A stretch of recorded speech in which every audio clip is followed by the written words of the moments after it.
IPL এর mini নিলামে 9 কোটি 20 লাখ রুপিতে মুস্তাফিজকে দলে ভেড়ায় কলকাতা নাইট রাইডার্স। পরবর্তীতে অদৃশ্য ইশারায় দৃশ্যপট পাল্টে যায়। বিসিসিআই এর নির্দেশনায় হঠাৎ করেই বাদ পড়েন দ্য ফিজ। শুধু দল থেকেই নয়, নাইট রাইডার্সের সামাজিক যোগাযোগ মাধ্যম থেকেও মুছে ফেলা হয় তার ছবি ভিডিও, যেন এক লহমায় ইতিহাসটাই মুছে দেওয়ার চেষ্টা।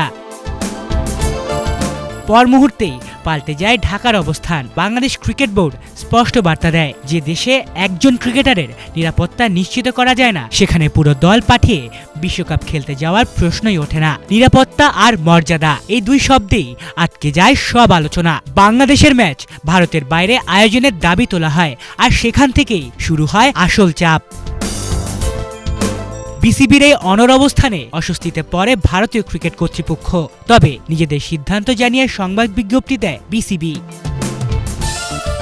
এরপর আর পেছনে তাকায়নি বাংলাদেশ। টি-20 বিশ্বকাপে ভারতে না খেলার সিদ্ধান্তে সরকার ও বিসিবি এক কণ্ঠে অনড় থাকে। বুধবার সচিবালয় আইন মন্ত্রণালয়ের সভাকক্ষে জরুরি বৈঠক শেষে যুব ক্রীড়া উপদেষ্টা আসিফ নজরুল জানিয়ে দেন, নিরাপত্তা ও দেশের মর্যাদার প্রশ্নে কোনো আপোষ হবে না। ক্রিকেট খেলতে চায় বাংলাদেশ, বিশ্বকাপও খেলতে চায়, কিন্তু সেটা সহ আয়োজক শ্রীলঙ্কায়। বিশ্বকাপ শুরু হতে বাকি আর মাত্র 1 মাস।